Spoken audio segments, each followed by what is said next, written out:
क्या आपने कभी आसमान की तरफ देखकर सोचा है कि काश ये बारिश मेरे कहने पर होती, जब चाहूं तब बरस जाती और जब चाहूं तब रुक जाती। सुनने में ये किसी साइंस फिक्शन मूवी का आइडिया लगता है ना? लेकिन क्या हो अगर मैं आपसे कहूं कि ये टेक्नोलॉजी आज हकीकत बन चुकी है। जी हां, इंसान अब बारिश को कंट्रोल करने की ताकत हासिल कर चुका है। लेकिन रुकिए, एक्साइटमेंट से पहले एक पल के लिए सोचिए, हाल ही में पंजाब, हिमाचल और हरियाणा में आई भयानक बाढ़ की तस्वीर याद कीजिए। डूबे हुए खेत, पानी में बहते घर और अपनी जिंदगी भर की कमाई को आंखों के सामने बर्बाद होते देखते बेबस लोग। ये तबाही बारिश ने मचाई है। अब कल्पना कीजिए अगर इंसान के हाथ में बारिश करवाने की ताकत आ जाए और वो कंट्रोल से बाहर हो जाए तो क्या होगा? क्या हम एक ऐसी तबाही को खुद न्योता दे रहे हैं जो आज तक किसी सबसे बड़ी आपदा साबित हो सकती है? आज हम इसी चौंकाने वाले सच की गहराई में उतरेंगे। क्या पूरे भारत में नकली बारिश हो रही है? और अगर हां, तो इसका अंजाम क्या हो सकता है? हमारी पूरी टीम पंजाब और हरियाणा में आई इस आपदा को खत्म करने के लिए दिल से दुआ करती है। अगर आप भी पंजाब और हरियाणा से हैं तो कमेंट में अपने जिले का ताजा हाल जरूर बताएं। चलिए रहस्य से पर्दा उठाते हैं। क्या होती है नकली बारिश? सबसे पहले यह समझना बहुत जरूरी है कि नकली बारिश आखिर है क्या। इसका साइंटिफिक नाम है क्लाउड सीडिंग। यह कोई जादू नहीं बल्कि एक वैज्ञानिक प्रक्रिया है।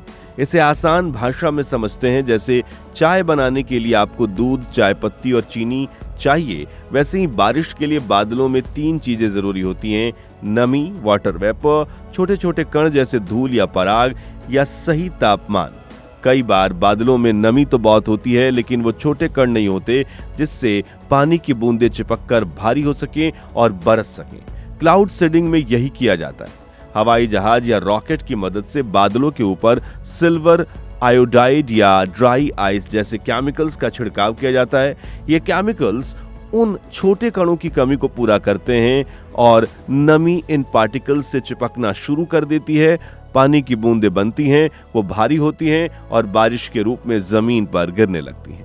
सिंपल शब्दों में कहें तो हम बादलों को बारिश करने के लिए मजबूर कर देते हैं।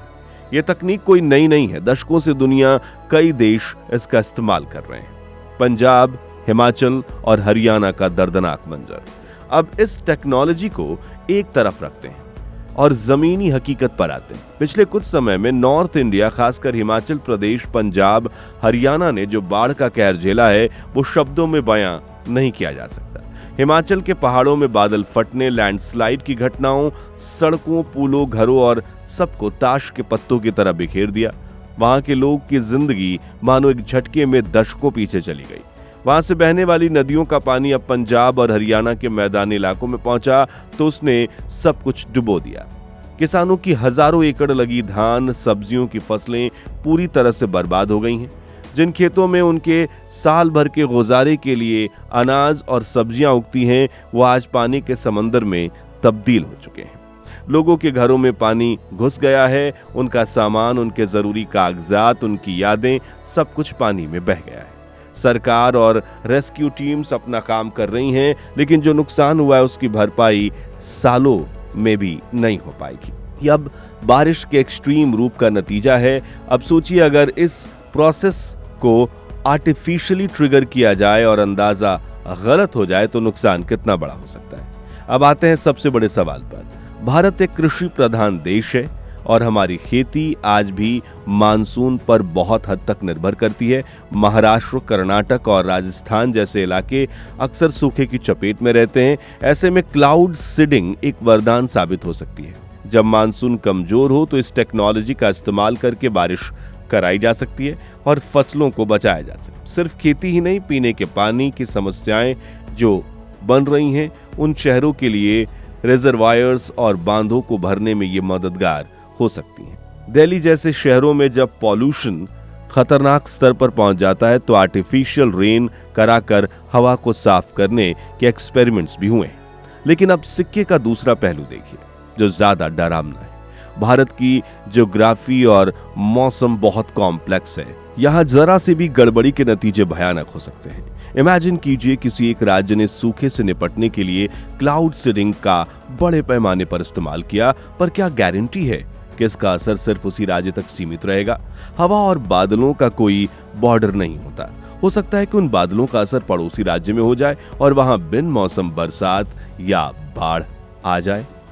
हमारे हिमालयन रीजन जैसे उत्तराखंड और हिमाचल पहले से ही लैंडस्लाइड और फ्लैश फ्लड्स के बहुत से सेंसिटिव घटनाओं से जूझ रहे हैं। इन इलाकों में अगर क्लाउड सीडिंग का प्रयोग गलत हो गया तो ये बहुत बड़ी आपदा को जन्म दे सकते हैं। ये पहाड़ों की इकोलॉजी को डिस्टर्ब कर सकता है, जिसका असर उन नदियों पर पड़ेगा जो पूरे नॉर्थ इंडिया को पानी पिलाती हैं।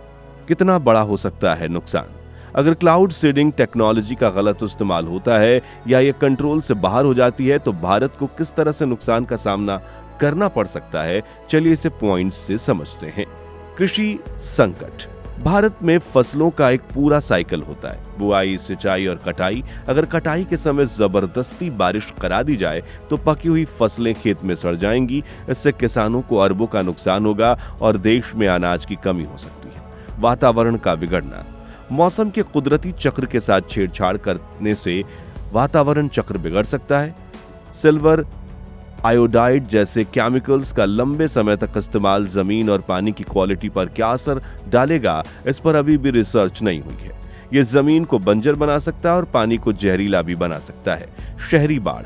जैसे शहर मुंबई, दिल्ली, चेन्नई पहले से ही थोड़े ज्यादा बारिश में डूब जाते हैं। हमारा ड्रेनेज सिस्टम इतनी बारिश के लिए बना ही नहीं है। अगर इन शहरों के ऊपर क्लाउड सीडिंग का एक्सपेरिमेंट फेल हो जाता है और उम्मीद से कई गुना ज्यादा बारिश हो जाती है तो शहर पूरी तरह से ठप हो जाएंगे। मौसम चक्र का बदलना। ये सुनने में बहुत अजीब लगता है, लेकिन ये एक हकीकत है कि कुछ देश मौसम को एक हथियार के रूप में देख रहे हैं। कल्पना कीजिए कोई दुश्मन देश हमारे बॉर्डर के पास बादलों को इस तरह मैनिपुलेट कर दे कि हमारे यहाँ बाढ़ या सूखा पड़ जाए। यह एक ऐसा अदृश्य युद्ध होगा जिससे लड़ना बहुत मुश्किल होगा। तो क्या पूरे भारत में नकली बारिश हो रही है? इसका सीधा जवाब है नहीं। जो हाल ही में पंजाब, हरियाणा और हिमाचल में हुआ वो क्लाउड सीडिंग का नतीजा नहीं था, क्लाइमेट चेंज की वजह से हो रहे एक्सट्रीम वेदर इवेंट्स का परिणाम था। हाँ, भारत में सूखे से निपटने के लिए बहुत ही लिमिटेड और कंट्रोल्ड स्केल पर क्लाउड सीडिंग के एक्सपेरिमेंट्स जरूर हुए हैं, लेकिन ये अभी तक आम प्रक्रिया नहीं बनी है। आज इस वीडियो को बनाने का मकसद आपको डराना नहीं बल्कि जागरूक करना है। टेक्नोलॉजी अपने आप में बुरी नहीं होती, उसका इस्तेमाल उसे अच्छा या बुरा बनाता है।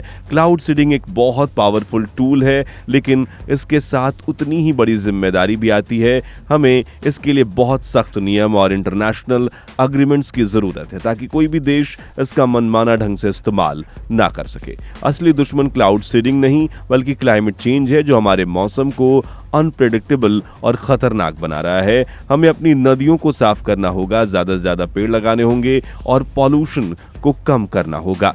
हमें प्रकृति का सम्मान करना सीखना होगा, उसे कंट्रोल करने की कोशिश नहीं करनी चाहिए। आपको क्या लगता है, क्या इंसान को मौसम के साथ इस तरह छेड़छाड़ करने का हक है? अपनी राय नीचे कमेंट्स में जरूर बताइए। अगर आपको ये जानकारी जरूरी लगी हो तो इस वीडियो को अपने दोस्तों के साथ और परिवार के साथ शेयर करें ताकि ये जागरूकता और भी फैले। धन्यवाद।